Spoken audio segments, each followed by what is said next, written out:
A Persona 4 remake was something that I never thought I actually wanted, but after watching the new trailer for Persona 4 Revival, I can safely say that my curiosity has been piqued. Persona 4 is a timeless game. Outside of the graphics and a few lines of dialogue, there's nothing about this game that has aged particularly poorly. To me, remakes should be saved for games that would genuinely benefit from a second pass, and Persona 4 just isn't one of those experiences.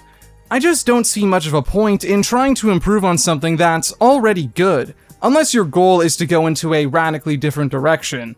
My biggest fear for Persona 4 Revival was that it would struggle to justify its own existence, since the previous versions of Persona 4 were already great.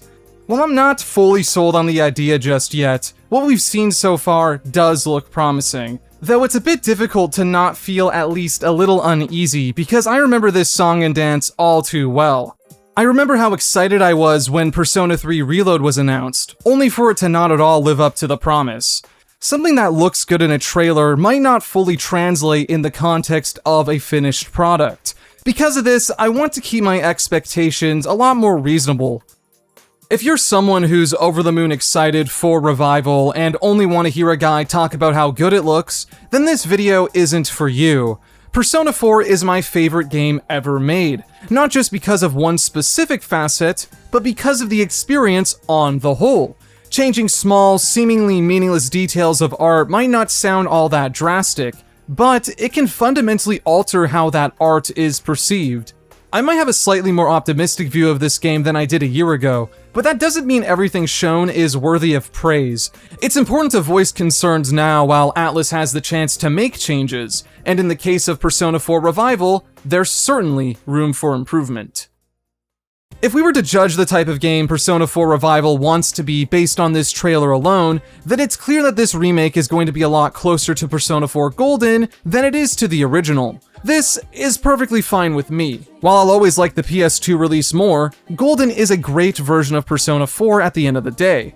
A lot of people were worried that Revival would just be the vanilla game again. The same scare also happened with P3 Reload, and I honestly don't blame people for immediately going down that cynical route.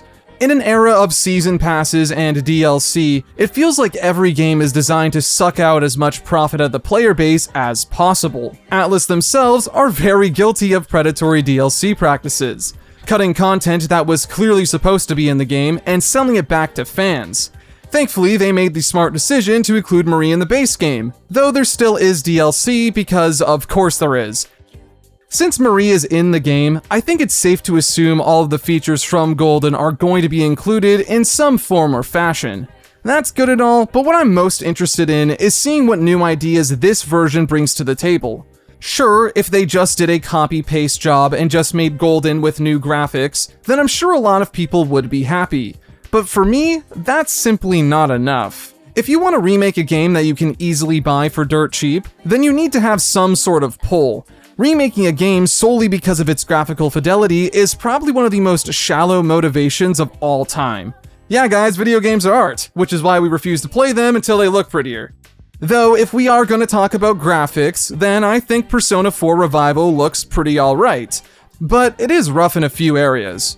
Everything to do with the UI is perfect. I absolutely love how they translated the TVA aesthetic into the modern age. The original Persona 4 used Technicolor bars and HUD elements to emulate old CRT televisions. While Revival seems to have unfortunately removed the fuzzy grain in the TV world, it's made up for in other areas. The battle HUD shares the same turn dial menu as the original. A slightly offset CRT outline frames combat, almost like it's a TV program you weren't supposed to tune into. And those battle UI portraits are so good. But the real showstopper is the game's new pause screen. From the small snippet we've seen, it takes heavy inspiration from the original Persona 4's title screen, with characters being white silhouettes contrasting with a bright yellow background, though Revival now introduces bright blue tones on top of this. I was a little hesitant on this change when I first saw it, but now I appreciate it for its variety. Where the presentation starts to become a bit mixed is in the art direction, specifically the lighting and shot compositions. One of my biggest fears was that Revival was going to completely butcher the game's lighting and color palette. Inaba in the original Persona 4 had a very flat and gray color scheme.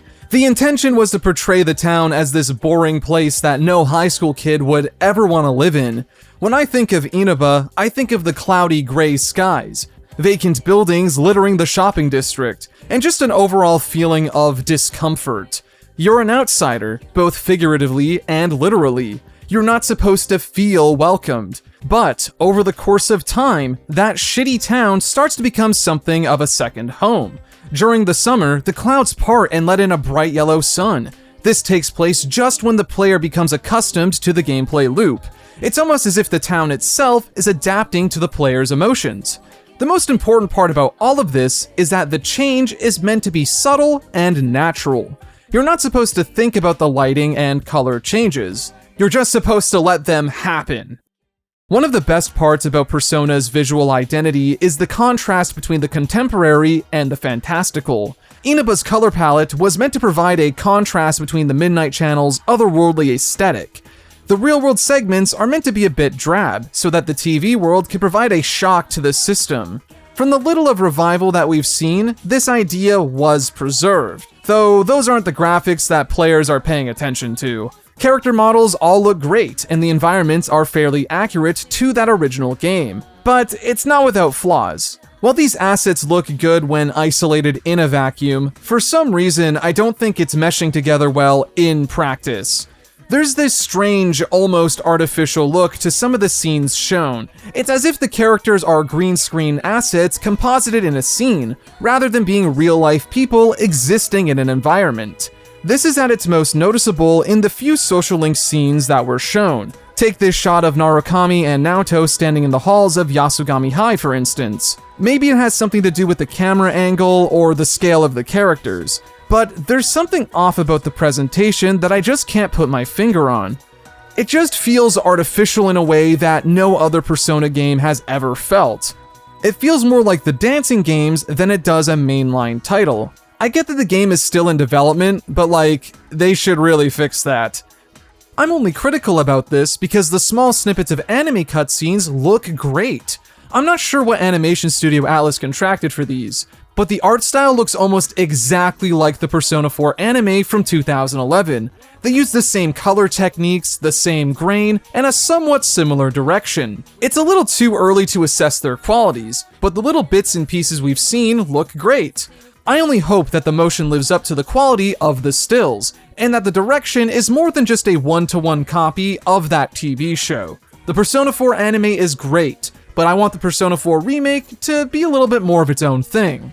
The most interesting part about Persona 4 Revival to me is the reworked combat. As much as I love the original game, Persona 4 is like the white bread of the franchise. Out of all of the modern Persona games, P4 was always the most simplistic by design. Persona 3 had a rather unconventional design philosophy, one that P4 wanted to walk back heavily. This created a game that more people could easily get into, but also one that lacked the same complexity as the previous entry. So when it was time to develop Persona 5, Atlus reworked the gameplay again, and it ended up being a legitimate improvement. This left P4 in an awkward position, where its gameplay wasn't bad, but it lacks a compelling hook. What's special about Persona 4's combat that's unique to that game and that game only? Not a whole lot. Does that make the combat bad? No. But for a game all about identity and staying true to yourself, the combat was pretty basic. Because of this, I'm open to the idea of adding new mechanics and altering the design a bit, provided it stays firmly within the realms of Persona 4. I don't want this game to feel like it's something that it's not supposed to be. You can take as much inspiration as you want from other Atlus games. Just make sure that the core of the experience in a gameplay sense still firmly feels like Persona 4. I don't want to play Persona 5 again. If I wanted that, then I'd play Persona 5. You feel me? While we don't know the full extent of Persona 4 Revival's gameplay, this trailer did show a few things that stood out to me. Obviously, we have the mechanics that we expect, like shuffle time, baton passing, and all that crap. But what really caught me off guard was the more energetic battle pacing. For example, enemy ambushes have been tweaked a bit. In the old game, all you had to do was strike an enemy from behind to get a player advantage. Though in Revival, it looks like there's a more dynamic action system akin to what was featured in Metaphor ReFantazio. In that game, you had to engage in these short skirmishes before initiating combat if you wanted an advantage. This was a great idea, as it added real weight to how you traverse the dungeons while also giving your archetypes additional value outside of the core battles. It looks like Revival is using a similar idea to this, though obviously tweaked. In this clip, Narukami has a parry that he uses to knock the shadow off balance and gain an advantage. This could be a good way to make ambushes more engaging, but it hinges entirely on its implementation. I think a cool idea would be to give every dungeon its own unique shadows that have different attack patterns. I can imagine a world where to get an advantage, you need to master the art of defense, almost like Baby's first Sekiro. My biggest fear though is that this whole block counter idea ends up being half-baked. If every enemy attacks in the same form and fashion, then it'll be simple for players to master, making the mechanic completely unnecessary. Hopefully, the final game is closer to the former than the latter. There's also this new enemy collision mechanic in battle. Apparently, if you strike an enemy with a physical attack while they're inflicted with an ailment, there's a chance they'll be sent colliding into one of the other shadows, dealing extra damage while also spreading the ailment around. But the real showstopper is this game's theurgy equivalent called Prime Time. It's shown briefly in the trailer, but as you battle, this super meter fills up. Once it's full, you can activate it to gain a fucking absurd boost in power. From what I can gather, you're essentially given 4 press turn icons to spend on whatever you want, whether that be baton passing, attacking, or unleashing a super attack with a specific character. The real kicker is that it makes all of your actions completely free. No need to spend SP on that ultra powerful buff, or HP on your best physical attacks. Once you enter Prime Time, you just do it. I'm of two minds when it comes to this. On one hand, I'm glad to see that Persona has introduced a combat gimmick that's more than just press the button and watch a cool cutscene. Showtimes and theurgies are flawed in multiple ways. The main one people talk about is their impact on the game balance, but that's only half the problem. The real issue with super moves in previous games was that they were just boring to use. To use theurgies as an example, because I don't like them, the way they function is extremely uninteresting. There's little strategy to be had with these. You fill them up and dump them right away, because time spent holding onto a theurgy is time that would be better used to charge up a new one. They also have the exact same combat function of dealing damage. Wow, so cool. Prime Time in Revival is inherently more interesting. It's less a super attack, and more so a state change. With what it offers, triggering Prime Time will greatly alter how you approach combat in that given turn. Knowing when and where to bust it out will be a skill to develop in of itself. That approach is pretty cool, and a bit different from what Atlus has been doing lately. It's almost like an evolution of the Magatsuhi skills from SMT5. My concern is that this great power won't be balanced around the rest of the game. It's no secret that Persona has slowly shifted its priorities. The combat tends to take a back seat compared to the rest of the game. When it is time to fight, it feels like Atlus is more interested in making you feel cool rather than giving you the tools to make yourself cool. My fear is that Prime Time will be this instant win button that removes any and all tension from the combat. In an ideal world, Prime Time in of itself could be a dynamic system, using it as a catch-up when needed or activating it to clear out a fight when you already got the pieces laid out. There's a fine line between a crutch and a combat gimmick. Gimmicks are needed to make game design feel fresh and exciting. Crutches, on the other hand, exist to eliminate hurdles. There's a proper balance that needs to be upheld for those new ideas to work. Knocking away enemies, having a parry in the overworld, and now Prime Time sounds extremely cool. I can imagine these systems working in tandem to create the best Persona 4 combat we've ever seen. But all of that hinges on whether or not there's proper forethought and balancing. If there's one thing to compliment about this trailer, it's that it made someone like me actually interested in the idea of a Persona 4 remake. It's hard to not get excited when talking about this stuff because, holy shit, my favorite game ever is getting a from the ground up remake. But at the same time, it's going to be difficult to fully let go of my biases. Either I'll play the game and love it to death because it's Persona 4, or I'll end up being severely let down because I like Persona 4. Regardless of what this ends up being, I'm still going to compare it to the original game. It's just impossible not to.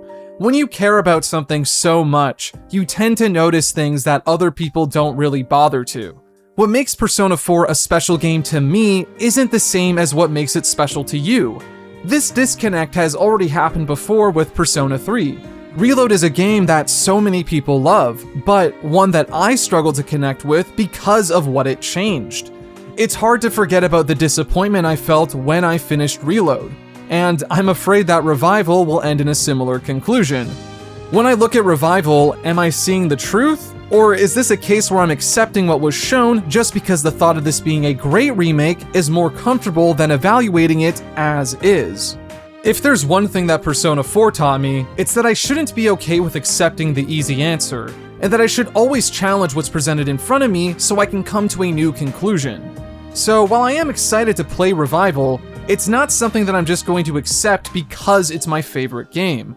When you ask people to pay over $100 for a $20 game they can still buy, you have a lot to prove. But I am willing to hear them out. Who knows, I might even end up being surprised. February cannot come fast enough.